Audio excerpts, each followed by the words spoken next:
From the East Coast to the West Coast, we are everywhere true crime is. We are asking for the public's help. We are searching in the woods. We are doing what it takes here on the Bullhorn Betty channels to find answers to the most alarming cases we have been watching on the news. I can tell you personally that I have traveled this entire country seeking these answers and bringing that content right here to you here on the Bullhorn Betty channels and Bullhorn Betty Crime Stories. We are happy with the work that we've done. We brought many answers to the public, and we have defied mainstream media in our pursuit of the truth in these cases. We will continue to work. We will continue to fight for these victims, and we will continue to tell their stories here on my channels. Welcome to the Bullhorn Betty brand of channels and the Coffee Club. Thank you for your love, thank you for your support, and more importantly, thank you for allowing me to bring these victims' stories to each and every one of you, advocating for each of these victims. God bless you, God bless America, and more importantly, God bless our victims.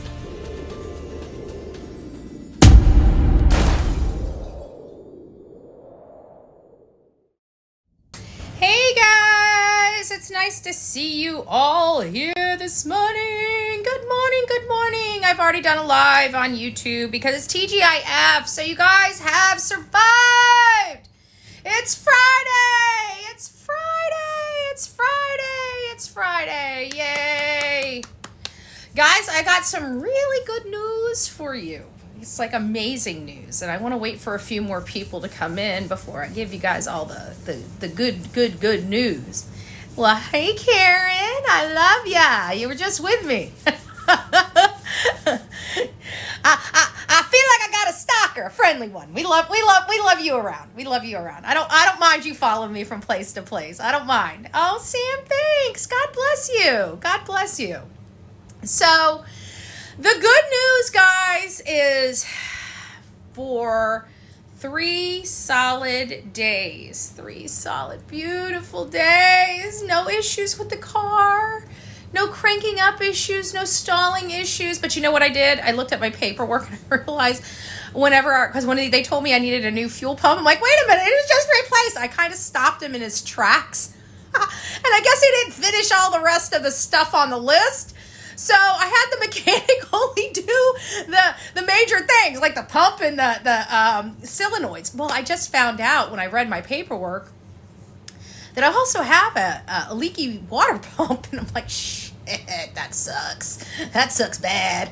But that's okay. That is a repair that Bullhorn Betty can begrudgingly do herself. It is. It's a time-consuming project, but to be honest with you, I've changed out probably about 10 water pumps in my life. So the water pumps, in all fairness, are easy to replace, but just time consuming. It doesn't take a whole lot. And you just got to keep your bolts and your stuff. This is my secret. For anybody that tries to do auto repairs themselves, I'll tell you my trick. Because I'm not a mechanic, okay? I put the screws back in the holes, okay? I never, ever, and I keep them up. I just twist them in there so they don't get lost. I never put my screws over in a secondary area. When I take something off, I take the time to put all those screws right back in there. I do, because I don't want to lose anything. That's just my method. That's my method, right? So I put oil in my radiator. Oh my gosh. Oh, Shelby, no. That was not good. Oh boy. I bet you they had fun with that. But it's been a very, very crazy a ride, to say the least. But I always look at the silver lining. I believe things happen for a reason. I believe that me being down for 3 months was for a purpose that I'm finally, I think I'm starting to see. I think the purpose was just for clarification, was clarity. I really do. I think all of this drama and nonsense that I was dealing with in my personal life with my car was for clarity. I was able to sit here. I was able to build my channels out. I was able to see things that I would not have seen had I been so busy and running around like I have for the last year. or the last 2 years, since we started. We were on the road for like the first 2 years. I've been so busy, I haven't been able to see what's been going on, because you guys know I'm not on TikTok a lot. I'm not on YouTube a lot. I mean, I'm on there to create, talk to you guys, get people in. But in all fairness, I'm not, I don't watch a whole lot unless I'm researching specific topics, because I'm running shows. So I think it really was a clarification. I think it was clarity that I needed. It was, it gave me an opportunity to do a lot of investigative work for the case, as well as for me personally. And it was just, it was clarifying. And if nothing more, I think that was worth more than $4,000 in my opinion. But I digress. We are right now here for Sebastian Rogers, but before we get in there, I just want to say this, and this is for the people that are, on social media, and this is not, and I'm not talking about creators here on TikTok. It's the creators on YouTube that I'm having the problem with this case. I know that there are problems here. Don't get me wrong. I realize that you guys have some of your own issues. And it sounds like you guys are a little more reasonable, though, and are trying to work through it, okay? That's all. For anybody, I know nobody's perfect, and I expect that when we're dealing with a lot of personalities, then we're going to have, colliding personalities. It just happens. When you deal with a lot of people, you're going to have personality conflicts. It just happens. And because we're aware of it, that it happens, we can identify it and separate. If we're all for a good cause and we're all for, say, Sebastian Rogers, then naturally we have a common goal. So if our personality conflicts are taking away from that common goal, then it's just time to say, you know what, we agree to disagree, but we're on the same path. So you move this way and I move this way, right? That's how that stuff works. And I think that is what's happening. And I'm hoping that, more so comes on my neck of the woods over there on YouTube. It sounds like you guys are starting to lead by example. I've been seeing some goodness. Okay. That's all I'm saying. I've been seeing some goodness, and I just want to, I think that's awesome. I really do. I think that's awesome, because at the end of the day, this is a 15-year-old boy that deserves our undivided attention. Right.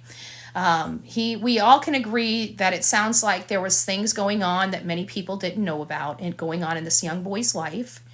And we need to be sympathetic and empathetic to that.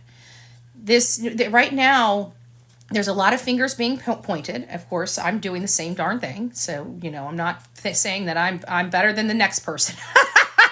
So don't misunderstand what Betty's trying to say here, okay? I do it too. I don't like the Proudfoots. I don't like the Proudfoots, whether they're responsible for the disappearance of their child or not. I think they're rotten. I think they've been rotten. I think they've treated this boy poorly. I have a gal, Lisa B. Always, over on YouTube, really kind soul. And I like the way she stated it the best. I think she stated it the best. She said that they tried to discipline him into normalcy. And I truly believe that is really what they tried to do with Sebastian Rogers, is to discipline him into normalcy. And we all know how that works. It doesn't work very well. I don't know why a lot of my photos are not coming in. I had my stuff jammed up on me, and then after that, they didn't come in very well. So I don't know why. I'm not quite sure why we are where we are at, because I feel like if the Department of Children and Family Services were to have notified Seth like they were supposed to have done when this stuff was going on and when CPS was called out to the house, I truly believe we would have a different outcome. I truly believe we would have never known about this family. I truly believe we would never have heard Sebastian Rogers' name. We would never heard the Proudfoot's name. He would be here. He would be thriving. He would be living his life. I feel like it's, in all fairness, once again, it's the failures of the Department of Children and Family Services that put this child at risk, because they didn't think this child was at risk. And this comes back to why I feel that investigators, law enforcement, should be investigating these types of complaints. Not somebody that went to college and got a PhD. That is not life experience, in my opinion. We need real people, and I even want to go a step further, because I'm so sick of the Department of Children and Family Services taking children and removing them from the property and from their parents permanently without one criminal charge against the parent. If anybody can take a child indefinitely, then they are basically saying a parent has committed a major crime against that child that warrants that child being removed from that home. And I don't think family court is due process to my standard. I'm sorry, it's not. If you cannot bring criminal charges, turn the kids back over to the parents. Because at the end of the day, the only way you can have your child taken away from you permanently is if you committed some crimes. And I'm sick and tired of seeing all these parents' children taken away from them, and not one parent of these children being charged with a crime. That is a problem, a major, major problem for somebody like me that is a law and order person. I absolutely believe in due process. And I absolutely believe that if you committed no crimes and they can't charge you with a crime, you should have that child returned to you. That's your child. You gave birth to that child. So bring charges or return the children. That's what the standard needs to be. So I think everybody deserves due process. If you're accused of hurting your child so much so that your children are removed from your home and you're not getting them back, you know. Hey, Copper, it's nice to see you, my love. Nice to see you. So there's been a lot of stuff going on the streets, as we all know. And one of those issues is people are misrepresenting, which they're intentionally doing. So we know that Seth has been beat up by a lot of creators unnecessarily. He is a victim, in my opinion. He lost his son. He did not contribute to the abuse or the loss of that child. And I'm not talking about something that's in a stupid divorce record 8 years previously. We're talking about here and now, okay? The stuff that happened 8 years ago doesn't have any bearing or relevance to the case at hand. You may want to try to make it believe it, but I'm sorry, there was nobody has satisfied my mind. Those were filings from one disgruntled person to another disgruntled person. There were no findings of the court for those statements to have been true. I have not seen one person produce me an order that states that what was in those court records was founded by a judge in a court. Just the allegations. That's all that's been smeared across social media is just the allegations, not the actual findings. And that really upsets me because you'll probably find out that the findings are much different than the paperwork you're reading. Just saying. Furthermore, people have been very, very nasty to Seth. Not talking about Sebastian, but damaging Seth's reputation while sullying his missing son's name. And so Seth has put his foot down according to what I'm hearing, and has either sought legal counsel or is doing it pro se. I don't know. I really don't know. So, but what I'm hearing is that there are cease and desist letters going out. And so people are trying to turn that around and say, oh, it's because he doesn't really want to find his son. Why is he telling everybody not to talk about his son? It's because they're not talking about his son. He wants people to talk about his son. He wants Sebastian's name to be in the forefront of what is going on. He wants them talking. He's mailing out flyers, everything like that. You know why those cease and desist letters are going out? Because they defamed him. Because they used their platform to lie intentionally, willfully, and maliciously about him.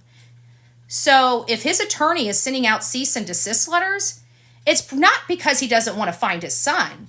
It's because these people aren't talking about his son. Now, are they? They're not advocating for his son at all, as a matter of fact. They're defaming him with horrible stuff that is untrue. I know it's untrue because I fact find everything. Everything. I dig in like there is no tomorrow. There is nobody that can say that I don't dig into something when I dig into something. When it came down to Tony Mathis and all the nonsense that was being peddled about him, I looked into it.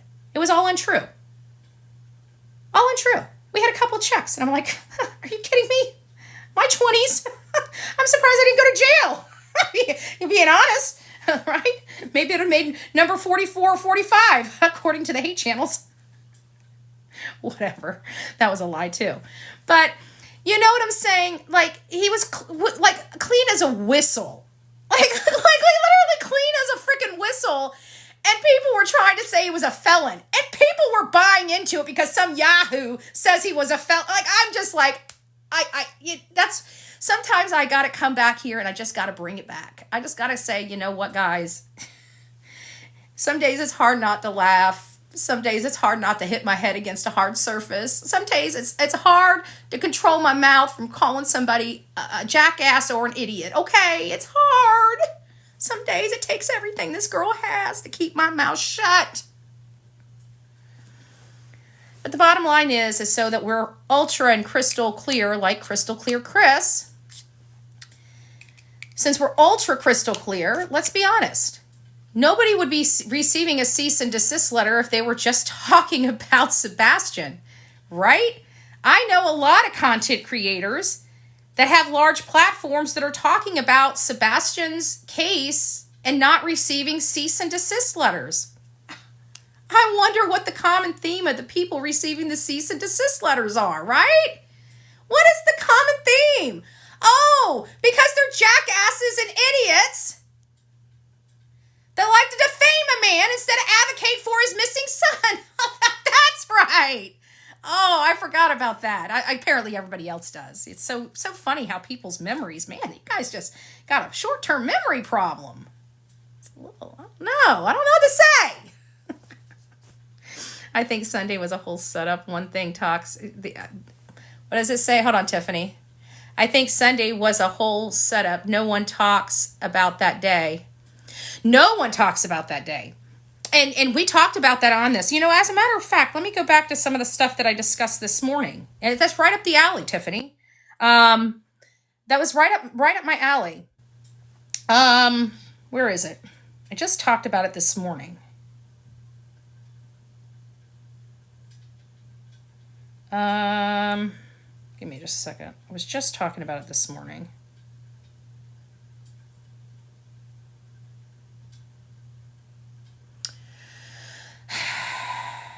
But somebody had wrote me, maybe it was on a different platform, but somebody had wrote me and basically had said, you know, every time somebody asked Katie, what happened the day Sebastian disappeared?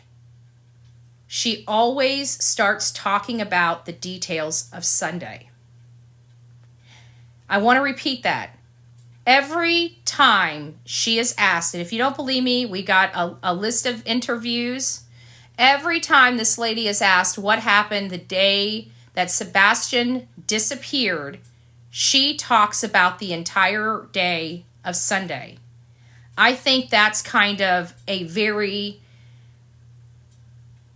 notable statements that she's making, because we're asking what happened the day he disappeared, and she's talking about Sunday.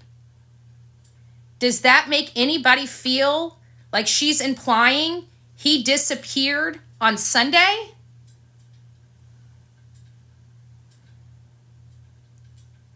You're on to something, Tiff. I really believe it. You're on to something, girl. I feel like it's possible came to the home on Sunday to remove him. I believe they did something. There's a reason, because I kept asking myself, why are they adamant that this child wasn't abducted? Like, that is their plan B. So why would they be adamant that this child wasn't abducted? And so I started thinking about and listing all the reasons that they could not have this child abducted. And there was one reason that literally popped off the page at me. And it was the fact that they didn't want the resources or the criminal investigation that would ensue by an abduction theory. That is my strongest opinion as to why this family is adamant he walked out the door. They need him to be a runaway. They needed him to be a runaway. They had to have him as a runaway because that would have limited the type of investigation that would go into this. He's just a normal 15-year-old runaway boy, no harm, no foul. File goes into the filing cabinet and starts collecting dust for the next 20 or 30 years. That's what these people wanted to happen. If you want to know why they're adamant about no abduction theory, is look at the type of investigation that would have ensued if they implied abduction. Why the children's service just... Hey, why they children's service? They just give Sebastian to I see what you're asking. So Heather, I think you're asking is why did they have children's services? Why not just give Sebastian to Seth? I don't know the answer to that. Any answer to that is basically going to their state of mind, and I'm not sure. I can assume or opine on their state of mind, but it seems like Sebastian was going to his father's. And literally 3 months before he was supposed to report for duty, so to speak, he's lost forever. I keep wondering what he would have told his father was happening to him in that house once he started living with his dad full time. I wonder if that information Katie was concerned about, or if this was just truly. I think this is I think people are overcomplicating this. I don't think it's a very complicated problem. I think it's very simple. The child was overstimulated. He was acting out. Something ensued, and as a result, the mom lost her cool and something happened to him. I think it's really just that simple. I don't think there's ulterior motives here. I don't think that there is premeditation here from everything I'm seeing. It seems like something happened spontaneously and we're here where we're at. That's kind of what I'm feeling, but I don't think it was accidental, so to speak. I mean, I'm sure it was accidental. She didn't mean to hurt him or, put him in the condition he was in. That part, I believe, was unintentional, but the bottom line is I don't think it was accidental, like an accidental over-medication or, an accidental fall. I think, somebody lost their cool and a child got injured, and that injury was so profound that there was no possibility of any reasonable person thinking that the child either did that to himself or that it was an accident. That's the only reason why I don't see parents calling 911 if they see their child unconscious. Just, again, these are my opinions. I don't, we're trying to take what we know about these people, which is conjecture in a lot of this, and trying to apply it to parts of this case and trying to make sense of it. And the problem with that is it could be wildly wrong. Okay, so just keep that into consideration. What is being said here is not factual information. The only facts that are known to the public as absolute, without a doubt, facts is that according to the parents, reportedly, okay, that when you hear reportedly, that means it was reported. It's not just a word used. Reportedly is exactly that. It was reported to them. So Katie and Chris told law enforcement that Sebastian went to bed at around 9 o'clock, and that Katie got on the phone with her husband around 10, and from 10 to midnight, she had been, falling asleep in and out of consciousness while studying, while talking to her husband for this ridiculously long conversation. And this conversation was so long, and Katie was falling asleep so much that Chris had to wake her up from the phone, wake her up to get her to get off the couch, to put the dogs in the cage, to go to bed. That's what was told by them to law enforcement. They also said that when she woke up the next morning, she went in to check on Sebastian. Sebastian was not in his room. She walked around the house a little bit, realized that he wasn't there. She was freaking out, calls her husband, and he asked her to check here, and she basically gets in her car and starts driving around the neighborhood and down to the school. And while she's driving around, apparently Chris decides to call the non-dispatch line around 6:33 to 6:34 in the morning, and then by the time Katie arrives at the house, the cavalry is there. I don't know what time Kathy Bowersox appeared at the house. I don't have that factual information, but there is factual information that Kathy Bowersox was at the home by the time Seth Rogers arrived. Seth Rogers was at work an hour and a half away in Clarksville. He works inside a jail. He's a deputy sheriff for a jail. He was on security camera. He's been seen clocking in the night before around 6:30 into the parking garage and was not seen leaving until the next morning around 7 to 7:30 when he got off work and learned his son was missing. He immediately starts heading toward her house, which is an hour and a half away, and I believe he said he arrived there right about 9 or 9:30. I could be wrong on that. Don't count me. Go look at his interview. I'm going off memory when it comes to the specific time of when he arrived. But when he did arrive, apparently Kathy was already there. He states that, and again, this is not factual, that's about the most factual information that we have up to date that has been provided by law enforcement. The last tidbit of factual information that has been provided to us by law enforcement is that they never, in one of the searchers that works for Sumner County Sheriff's Department, stated that in his 30 some odd years, they have always found something at this juncture with their dogs and their searches and them being able to get a hit. That in his 30 some odd years, he's never had a case that did not produce anything. And this is one of the ones that has not produced any hits to corroborate the parent's story. The last thing that was stated on the record is that law enforcement cannot determine or prove that Sebastian ever even left the home. That's the factual information that we know it. Everything else that we've been learning has been coming from shoe leather work. We've been trying to go through sleuthing work, going through all these Facebook groups and listening to what people have to say and seeing what information that they have produced as like receipts, and then cross-referencing those receipts with the proper people and stuff like that. It's a long drawn out process, but it does help us identify what's crap and what's not. There's a lot of crap in this case, a lot of crap. And it's hard at this point, 3 months in, with a litany of creators with large platforms intentionally thwarting this and infusing information into a case that is absolutely misrepresented and flat out lies, is causing a lot of people to hone in on information that's not corroborated and definitely not factual. And it's causing a lot more aggression toward the family that is actually out there searching for Sebastian. So the only thing I can do is just tell you guys the truth, show you guys what we know, and tell you guys the facts so you guys are all together on it. So you're not being swayed by this hurt group. You know, this hurt group has lots of subscribers. So they're intentionally doing this. While they've stopped on their main channel with 200,000, they're still infusing the shit group that was originally designed to help this boy that has turned into a bashing center for Seth.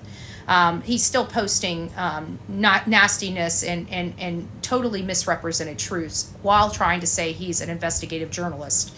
And unfortunately, this investigative journalist has not produced one legitimate fact about this case, period. So it makes you wonder why, you know? Betty, did you hear anything about CP's daughter supposedly going to stay with them this week? I haven't heard of her going to stay with them this week, but I did hear that she went to stay with them, over the Christmas break before Sebastian disappeared. I haven't heard anything. I haven't even heard the results of their court hearing that they had the other day. Why not video this one if everyone's got cameras too? The camera issue, I don't know if we're going to resolve, because there's been so much intentional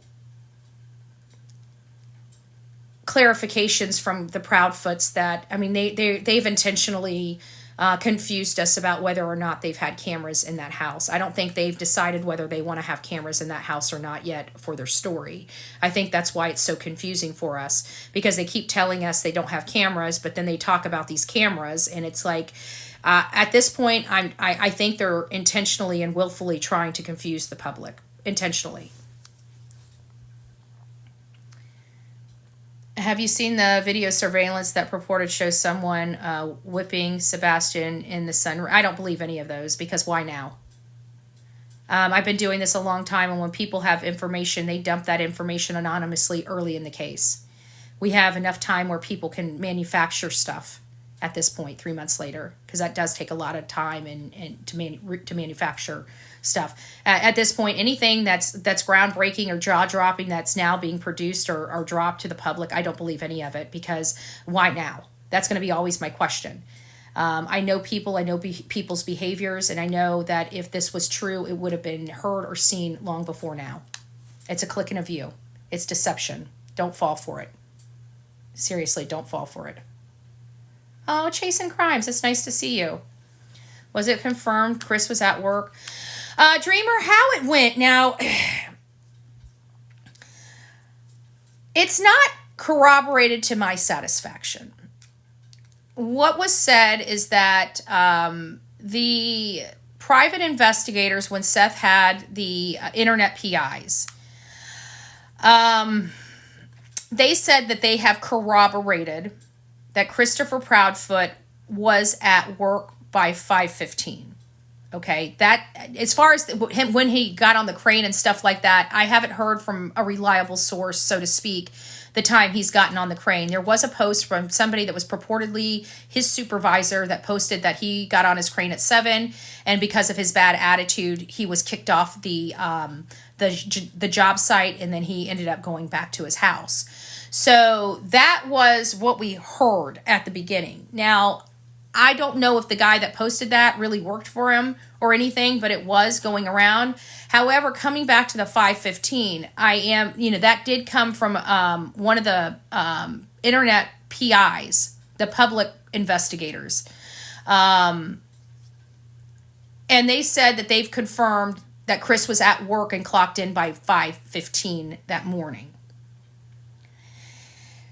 The thing is with Tennessee and TBI will work with, I think they need to change the policy to protect them against these internet PIs. But in the grand scheme of things, typically TBI, when they're dealing with private investigators in their state, licensed in their state, which some of these PIs are, some of them are not.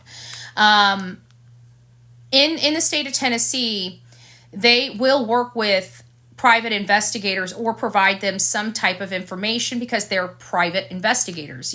Well, we're not dealing with private investigators anymore. We're dealing with public investigators that likes to tell hundreds of thousands of people information, and that's exactly what law enforcement is not wanting to have happen. So it's creating this problem. So I don't know if they've got the 5:15 from law enforcement. They may have corroborated it through TBI, because TBI would work with a PI in a very limited capacity. They do not. What we hear, like from one of the PIs from like a year ago that said, "Oh, he's got this," and they're telling him this and telling him that. It's very limited, but yes, they do speak to them and they do talk back and forth. So I would give the weight of the PI, the internet public investigator, more weight than the guy on Facebook saying he got in his crane at 7, because I believe that they may have corroborated that through proper means like TBI, as opposed to this guy we can't even confirm if he really works with Chris or not. So just to let you know, I took a long way to get there, but that's how we learned about the 5:15 being confirmed. It was from the PI. The PI may be accurate. She may have called down there and got information from the employer and said, "Hey, I'm the PI for Seth. We're investigating this case. Can you tell me what time Chris clocked in?" And they go to their records and say he clocked in at 5:15. That may very well be how she got the information. But she also may have called up to Detective Joe with TBI, or Detective John Doe with TBI, and said, hey, John Doe, what's going on here? I'm a PI for Seth Rogers. We just need some information. Did you confirm what time Chris arrived at work the day? Was he there late or did he come early? And maybe they said, because it didn't go to the integrity of the investigation specifically, they may have went ahead and said, well, we've checked with the employer and they've got records of him clocking in at 5:15. So one way or the other, it was the PI. It was Heather Cohen, the PI for Seth. Probably the nicer. I like her probably better than any other of the internet PIs, to be honest with you. I'd like none of the internet PIs. I think they're the ones that are out there doing this to families, I think, are trash. So. Also, Chris didn't show up until 1 p.m. Why is he answering all the questions if he wasn't there? We've been saying that from the beginning. We have been literally saying that from the beginning. Whatever happened was the night, so 5 a.m. means nothing to me. Whatever happened that night. Yeah. I think, well, if we apply the fact that every time we ask Katie, what happened the day that Sebastian disappeared, and she reverts back to the 25th, it almost implies he disappeared the 25th. And so if he disappeared the 25th, what happened and how would they have gotten rid of him? Well, we have a 3-hour conversation with her husband that was just spontaneous out of the blue at a weird time. And then we have some light activities at their house. And we have the fact that Katie needs us to believe that she was half asleep on the couch from 10 to midnight. And from midnight on, she was asleep in her bed. She needs us to believe that. Why? Most likely because that's exactly what she was not doing. And Chris absolutely needs us to believe he was in Memphis. So why does he need us to absolutely believe he was in Memphis and on his crane when they found out his son, his stepson disappeared? If we can answer these questions, we can probably move ourselves closer to solving what's going on here and what truly happened.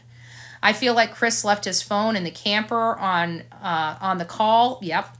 Borrowed the car from a coworker or another, because that's a big project.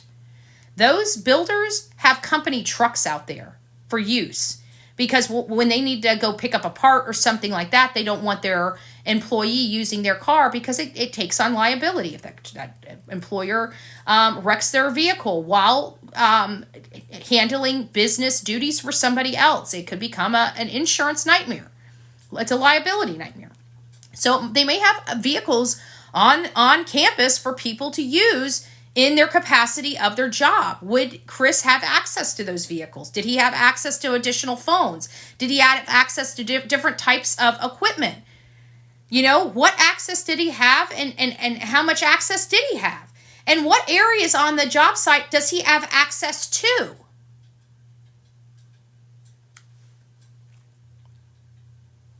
So we do have lots and lots of questions when it comes to Chris, because I think we all feel like Chris would be the muscle in a situation like this. He would be the one that has to go and clean up this mess.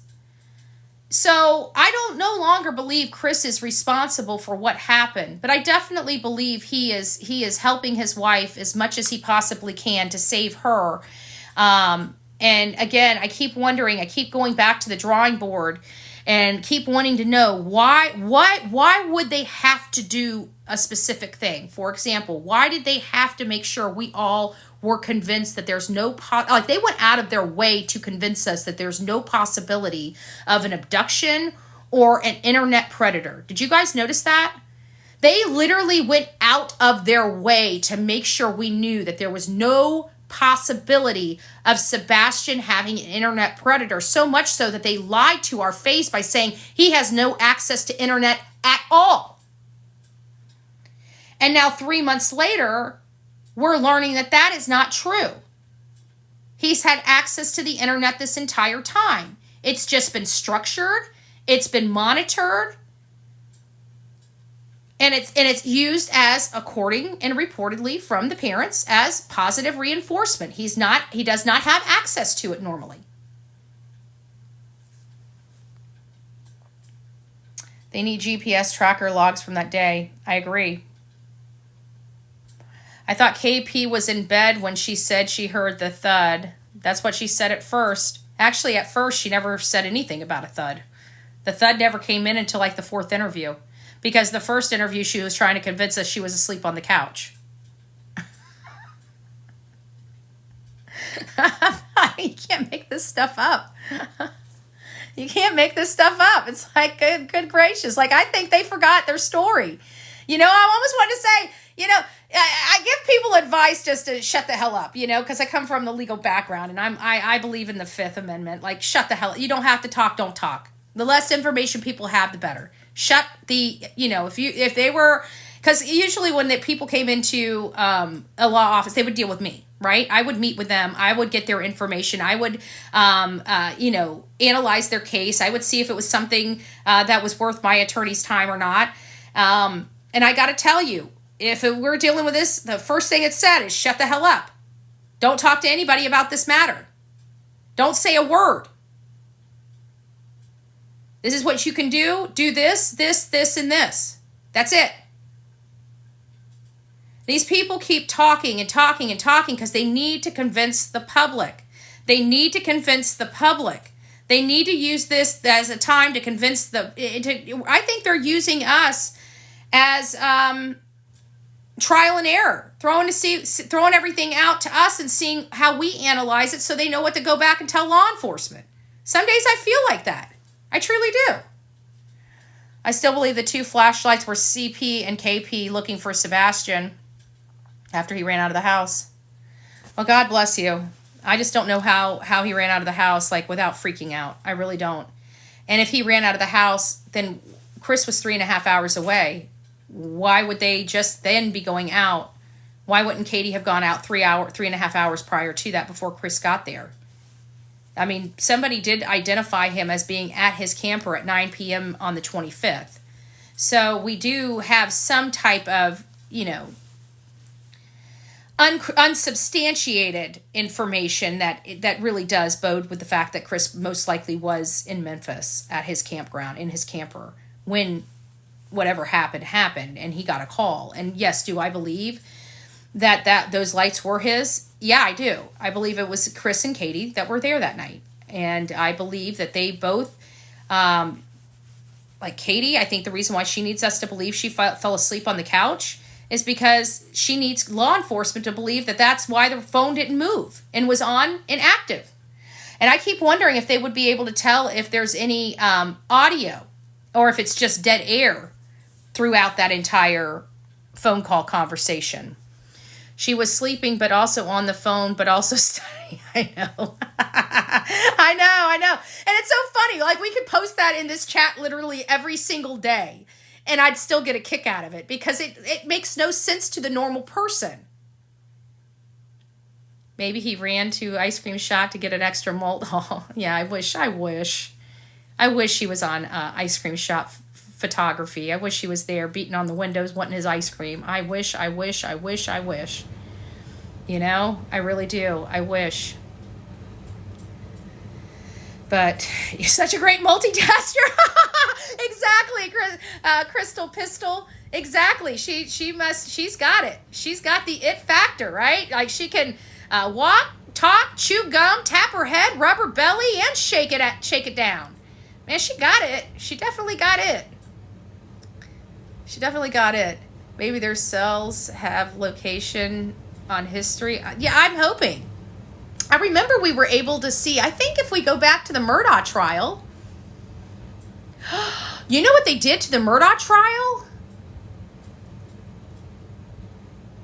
The Murdaugh trial, they used his map feature because it showed his steps. It showed his steps in an XYZ period. It wasn't the cell phone. It was some type of, I remember they said he took XYZ steps in this from point A to point B. They could tell his steps. That's how they were able to know that he was anxious when he was back inside that home, you know, around the time that the pew pew happened with his wife and son. and they had his cell records. I remember that, and it had something to do, because I remember the exhibit that was shown, and I remember it saying, and he made XYZ steps in this time. They have a way, guys. They have a way. It's Alec Murdaugh, the Alec Murdaugh case. I know for a fact. I was there. I was there personally for that trial. I was there. You guys need to go back to it. And who was on the stand?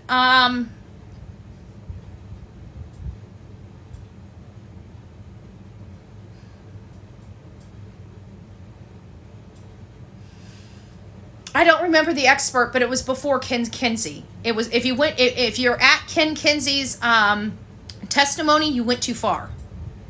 You went too far. It was before Ken Kinsey's testimony. And I want to say it was the FBI agent. It was the FBI agent that was on the stand explaining the stuff. If I had to guess, I think that's what it was. They had step tracker on the phone. That's it. So hopefully, if that step tracker is on there, whether they know it or not, they might be able to. They are doing the same thing for Brian Kohberger. Exactly. So I think they're going to be able to. Oh, is it Chasing Crimes' birthday? Oh my gosh, happy birthday, Chasing Crimes. Happy birthday to you. Toot toot. Did the Murdaugh get, no, I think he got a life sentence. I think they ended up giving him a life sentence for his wife and son. I don't think they gave him, he was deserving. He should have. But I think it's life. So, all right, guys. Well, that's really all I have for you guys today. We're looking at this stuff. We're looking at the doors. The doors are going to be key. No pun intended, but they are going to be key, because there's more doors identified that I think Sebastian could have walked out of. But the reason why they can't use them, and the reason why the family can't use them as the doors that they walked out of, is because he absolutely 100% would have been on camera. So they had to use the door. So you see all this, it's very strategic. They planned this aspect out, and I think they planned this aspect out on that 3-hour conversation. So I'm personally, I can see the planning that went along with this. I can see the planning as to why they made the certain decisions that they made along this process, even down to why they were emphatic about this not being a child abduction. They can't have this be a child abduction. They can't have that type of criminal investigation. They wanted just a missing person investigation. It's a very low key, and it allows them all open access to law enforcement and communications. This was what they were trying to avoid, guys. And this is the power of social media, because I truly believe if it wasn't for us looking under the hood, in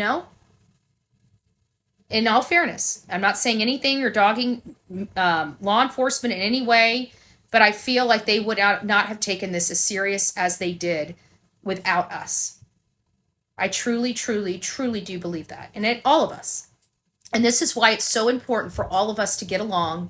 And it's so important for all of us to realize if we have the same goal in mind, if our personality conflicts are happening, we need to just separate. We don't need to keep arguing or keep beating our will into somebody. It's not going to happen. Just understand that we have different paths, and there's 2 ways to get there. And at the end of the day, it's all about being respectful. I'm respectful to anybody. Until somebody brings something to my front door and is disrespectful to me. And I'm one of those people that nip it in the bud. Okay? That's just how my personality is. But to be honest with you, I got no problems with anybody. And I don't allow somebody else's personal problems to interfere or make them become my problems. I do protect families in cases like this. So there are some things that I take on upon myself that do at times get me in a little bit of hot water, but it's out of love, and it's absolutely 100% to protect somebody else. And quite frankly, I'm a big ass girl, and if I have to deal with a bunch of BS and I'm coming under attack, okay, I can deal with it. You know what? It's one less thing that a grieving family needs to deal with. And I can do that for that family. And that's what I do. Do I like doing it? No, of course not. I'd love for all of us just to get along out here and be respectful of everybody. I think the world has lost a lot of respect in itself. I don't think that we value human life like we once did. And I really would like to see people coming together on the humanity front, just being good humans to one another. And that doesn't mean we need to agree with each other. It doesn't mean that you get to tell me what to do or I get to tell you what to do. It's just that we understand we're two humans and we think differently and we appreciate each other and we can accept our differences and we can accept each other for who we are, and we want each other to thrive. Whether we like the attitude or the person or not, we want them to be the best that they can be. I mean, that should be what everybody wants for the next person, because if they're successful, we as a group are successful. So we want to make everybody successful. We don't want to put our foot on the neck of somebody. We want to, if they're doing right, we always, whether we agree, whether we have the personality conflict with them or not, if people are doing the right thing for the right cause, you support them. You be kind to them. It's just how, it's just common courtesy. Let's bring humanity back to these streets of social media. Let's just try that out for size. Let's just try out for size that we debate the issues instead of the people. Let's try it out for size. Because I got to tell you, there's some people that warred with me that when we met each other, we're friends. And it's like, why in the heck why would we put each other through that when we're all nice people? We just have different ways of thinking. It's stupid. It's stupid. You guys need to be nice to each other. We all need to be nicer to each other. I don't like being nasty to people, but I'm half holy, half hood, right? You can pray with me, but don't play with me. And I mean that in every literal sense. I love people and I love doing good, but I have very little patience for BS. And that's where I sit. And if it upsets somebody, that's okay. It's their problem, not mine. I don't let their problems interfere with me or my problems. That's the way it works. So I hope that we just all live by example. We all do better. That's what's needed. Okay. We don't need to be perfect. Never have, never needed to be perfect. I don't want to be perfect. Okay. I don't want to be perfect. I don't want to be that boring. I love my little bit of spice in my life. Okay. Sorry. I do. I'm not perfect. I'm proudly not perfect. I'm proudly imperfect. Proudly imperfect right here. Sonia, make a shirt. Make a shirt. We got it. Proudly imperfect. Okay? Everybody out here is proudly imperfect. Okay. You ain't better than me. I ain't better than you.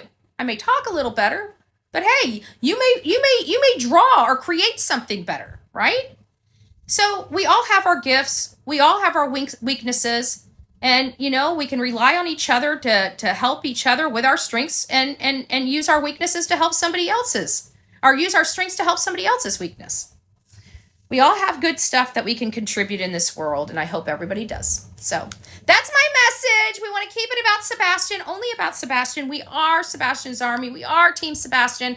And let's get everything back to Sebastian. We got a lot of interviews to go over. I'm going through them now. We got a lot of bombshell stuff coming up. There's stuff being made. It's starting to formulate very nice. It's starting to formulate very nice. A lot of great people have been doing a lot of great work, and we're trying to catalog it the best we can. But God bless all of you. We are Sebastian's Army. Let's just keep it about Sebastian. Let's remember what brought us all together in the first place. It's this boy right here. He deserves justice. I'm sorry, he does. At this point, I have hope he's brought home, and he's brought home safely. But I'm also a realist, and I understand what this time truly means. And with that being said, I want justice. No matter how we look at this, if he's okay and healthy, he still needs justice because somebody has him. If he's not, he needs justice even more. God bless you.